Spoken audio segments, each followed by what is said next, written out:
Can we just praise this lighting for a second? Whew. I don't know if this is where I'm gonna make videos, but I'm feeling like it's a good choice.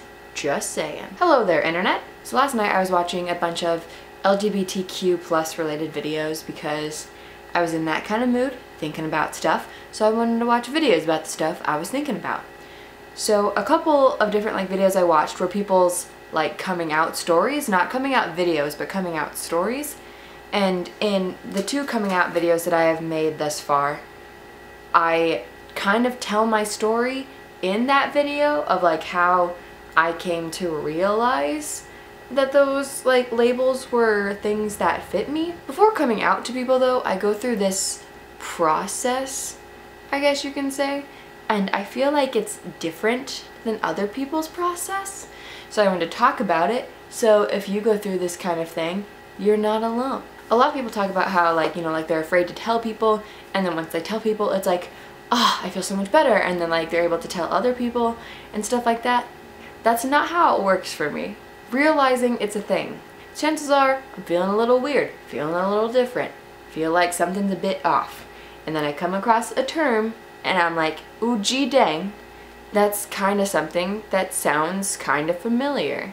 Then we go into the next step, wondering if that's a term that feels familiar because I've seen it somewhere else or because it feels right for me. So we're in these two phases, or I guess the second phase, for probably at least a couple of months, if not much more. So then I come to the third phase where I accept it and take a hold of it. With asexuality, I was in these two phases for 2 to 3 years before I finally got to that accepting it phase. The next phase step thing kind of happens throughout all of these other steps that I've already mentioned, but this is when I go crazy with this step. It's intaking and researching. I would just sit there for hours on end, just watching YouTube videos about it. Just trying to take in everything I possibly can. Trying to identify, trying to relate, even further prove to myself that that's how I feel. So it'll be weeks or months where I take everything in multiple times during the day, just taking it all in and being this is me, this is me, this is me, and getting more and more excited about the situation. And that's when the fifth step comes in. This is the step where everything is different, everything changes. Because on this step, I feel like I need to tell someone. Whether that someone be my mom or a friend, something like that. When I get to this point, I've taken all of this information in and I've been really excited about it for months or weeks or whatever, and I finally feel I need to tell somebody. Alright, so that's typical in a lot of coming out stories and processes. They get to a point, they feel like they need to tell somebody, and then this is what changes. What I've seen a lot, like I said before, is that you tell somebody and then you're relieved and just want to tell more people. That's not how it goes for me. I have all this build up and then I finally choose somebody to tell, and then I hate everything. Not in the sense of, oh, I hate everything, but I legitimately wish that that moment did not exist. The moment will happen, and then immediately after that, I will cave in on myself, feel absolutely terrible about the situation, and then just literally try to forget that it ever happened. So I go from thinking about it constantly, researching, intaking, having all this emotion and excitement and energy about the situation, to wanting nothing to exist with it.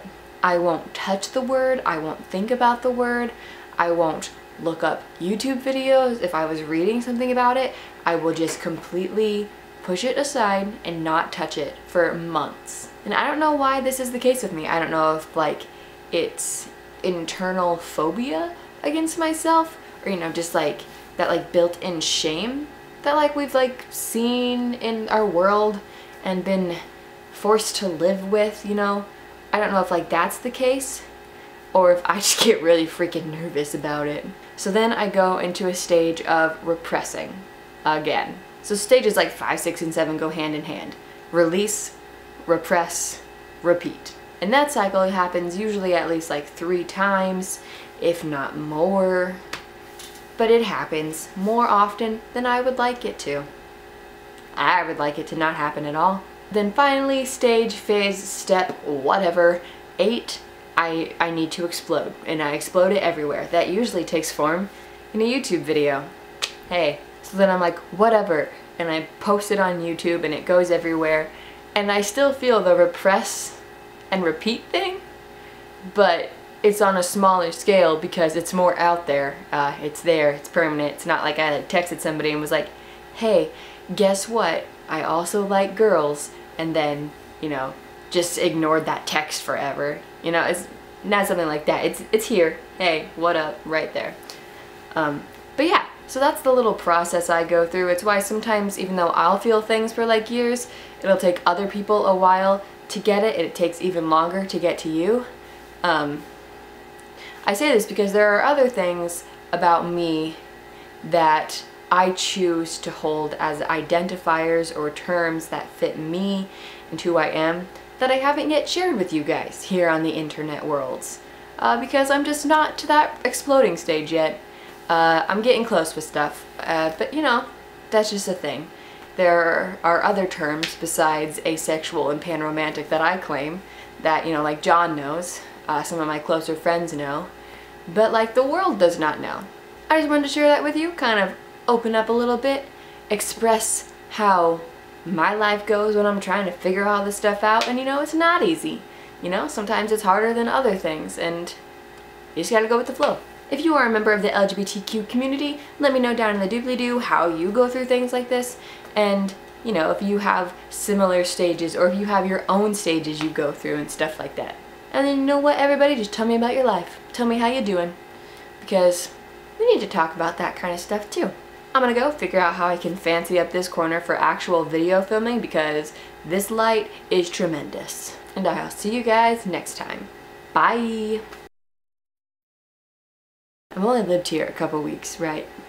So who knows if my neighbors think I'm crazy right now, talking to myself. I don't know what they can hear, what they can't hear. These walls, though, are thin. Shoo-ba-doo, ba-da-ba, ba-da-ba-da-ba-ba-da, shoo-ba-doo, ba-ba-da, ba-da-da-ba-da, boom boom ba-dum, boom boom boom. Ooh, ah, shoo.